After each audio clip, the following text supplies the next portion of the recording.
Hi, my name is Meg Martin, and I'm the Executive Director here at Interfaith Works. Recently, I have found myself reflecting on all that has changed in the past few years and how that change couldn't have been possible without the holistic care and support we've received from our community, from all of you. Just 3 years ago, we were providing 42 nightly shelter beds in the basement of our beloved 100-year-old First Christian Church, where famously, the plumbing went uphill. People had to leave every morning at 7 a.m., regardless of how cold, sick, or tired they were. We had the community care center, but there were still multiple hours in the daytime with nowhere for our shelter guests to go. We had no showers, no kitchen, plumbing that regularly failed, and it would spill sewage throughout the shelter space. We were committed to doing the most with the very little that we had, to prioritize and celebrate people regardless of their circumstances, complexities, and challenges that they walk through the world carrying each day. In 2020, since the last Eye to Eye dinner, we were in the early planning phases with the Low Income Housing Institute, Lehigh, the city, the county, and the state for Unity Commons. But we had so far to go before something that huge, that transformative, could ever feel real. My name is Thierry Lenow. I'm the program coordinator for Interfaith Works Homeless Services. I'm Bryant Watts, and I am an on-site manager at Unity Commons, and I am a mental health associate. The main part of my job is that I oversee Interfaith Works Homeless Services management team. So I'm the manager to the managers. I coordinate all our programs, our navigation team, the Unity Commons shelter program, and hopefully our day center, Sergio's. One of the things that is really different about Unity Commons are the expectations of ourselves. We are the community, right? We spend a lot of time with our people, right? And that builds a lot of trust. And so they get to see us and interact with us, sometimes at inconvenient times for ourselves, sometimes at inconvenient times for themselves, for them, for us. And so, but what that does is that being able to see us as people and not like a part of a larger system that is just there to like kind of entertain them, it brings a very different type of relationship between us and our guests. One time I had a guest who was coming in to our emergency shelter at the time, very quiet. I was working the front desk a lot at the time as a support staff, and he one time told me that it was really important to him that every single day when he came in, I just asked him how he was doing, and that made him feel like he was actually being acknowledged as a person. And it was such a minor thing that I was doing every day for this person, but it was extremely impactful for him. And that was just really cool to hear, because I think so much in this line of work, we are working with so little, and there's always like so much more that I feel like we could be doing in theory, that sometimes it just feels like we're not doing enough.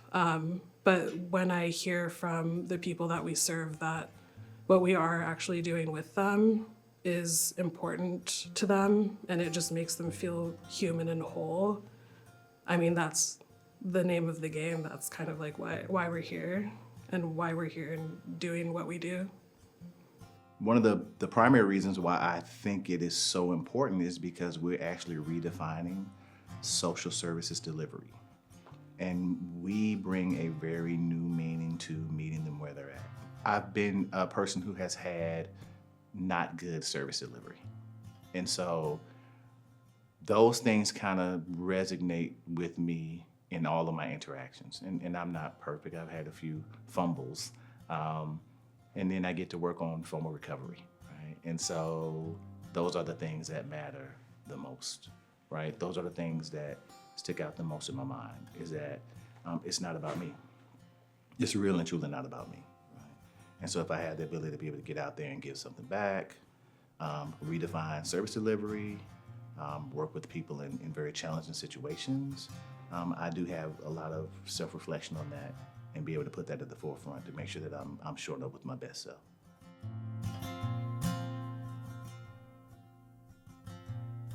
super scrappy, super DIY, super kind of like grassroots punk rock. It was dirty a little bit. Improving a lot, toilet flooding, Mr. Rooter on speed dial. We're so grateful to First Christian Church and Pastor Amy and her congregation for allowing us to use that space for as long as we did. But what is so cool about Unity Commons is it's like specifically designed for what we're doing. And it's not us kind of shifting and trying to like mold into a very like old labyrinth of a basement of a church. Today, not only is Unity Commons Phase 1 complete, but we have just surpassed 1 year of full-time services and full occupancy there. In the first floor shelter space, we provide 58 24/7 shelter beds, 13 showers, laundry machines for shelter guests, and a communal kitchen where guests can cook for themselves and for each other. People's bed spaces are intentionally designed to have equal space, lockers, and electrical outlets in each area, and much more privacy than we've had before. We have a space that we designed from the lived experience and direct feedback of our shelter guests, and from our experience operating programs for so long out of church basements, empty commercial buildings, old quilting shops, fire halls, and wherever we could get people inside and out of the elements. Upstairs in the apartments, we provide all the support services for the residents and work together with our partners, Lehigh, who own and manage the property. Watching so many of our shelter guests move into their own apartments has been truly mind-blowing. People are healthier, well-rested, and in so much less crisis every day. We have seen them move from surviving to stabilizing to thriving. And life isn't perfect or even easy every day, but the struggles people face today are so much more manageable than when they were living outside or in the nightly shelter. I'm Becky, and this is my apartment. You're more than welcome to come in. Can you tell me your name? Evelyn. Oh, my name is Ruth Kinney.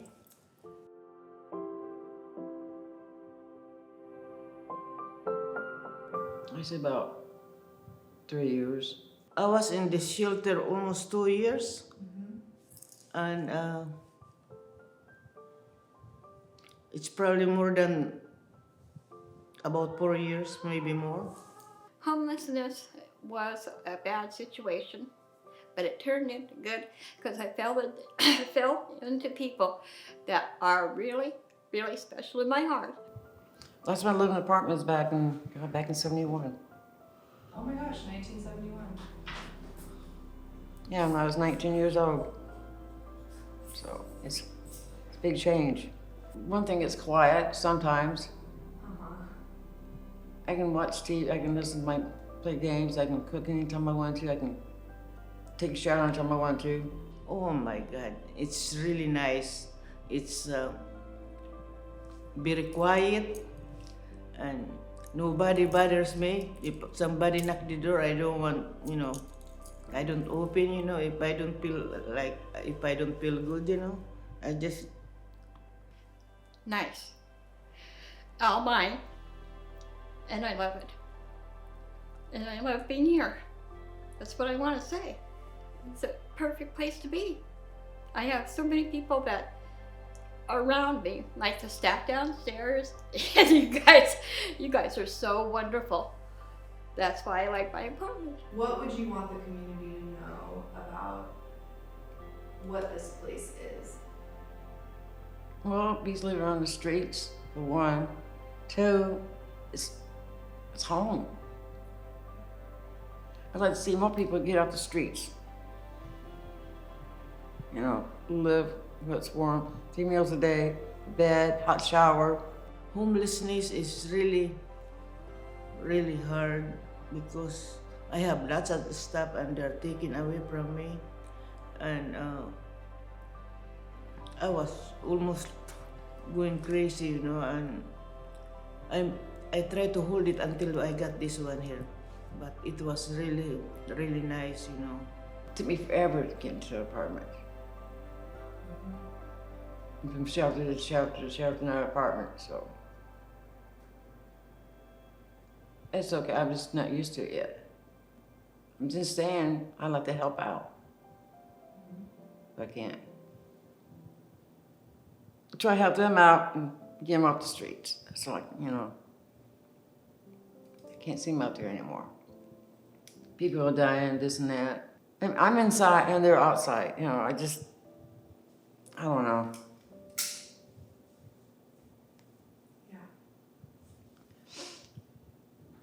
I feel sad for them. I like talking to you guys because I let you know how my day's gone, and the staff downstairs are awesome people, and the people are really great. Yeah, awesome to me. And that's why I don't want to ever leave this place because I got friends, you know, and I'm happy with it. But that's what they need to do, is find more space for other people to find that kind of self-being, is being here safe. And that's what I think about all the time. I'm safe. I can't ask for anything more, you know?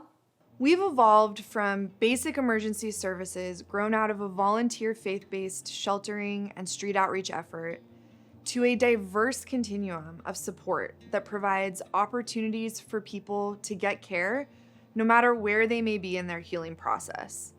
Our navigation team has grown and professionalized to be embedded throughout all of our services, connecting our guests to housing, medical care, mental health and substance use treatment, and specialty care every day.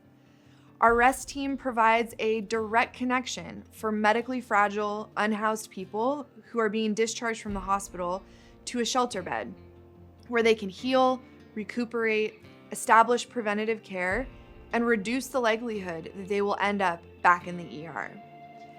Our supported housing navigators work daily with the residents in the apartments at Unity Commons to ensure that they remain stably housed and connect to the care they were not able to access while living in the chaos of homelessness. We also now have the space to breathe and provide enrichment services and have fun in our space. In 2023, we are opening Sergio's in memory of Sergio Jaramillo, who experienced frostbite on both feet, resulting in 6 amputation surgeries on both of his legs, each one failing to heal and causing serious infection. Sergio had accessed every possible resource in Thurston County, yet he continued to fall through the cracks of the safety net. He tragically passed away in 2019, and we know that this holistic service connection center and daytime respite from the elements will be a blessing to his memory. Hi, I'm Corey Passons, Program Coordinator for Interfaith Relations with Interfaith Works. I work among the coalition of faith communities and affiliated organizations who are the membership of Interfaith Works. The twin towers of Interfaith Works are Interfaith Relations and Homeless Services. And just to stretch this metaphor a little bit, both of these towers have their foundations in the shared understanding of the dignity and sacredness of each person. All the faith traditions in the membership of Interfaith Works and each of the affiliated organizations upholds this basic premise. And everything we do in homeless services and interfaith relations is about affirming this commitment to honoring each person's innate worth.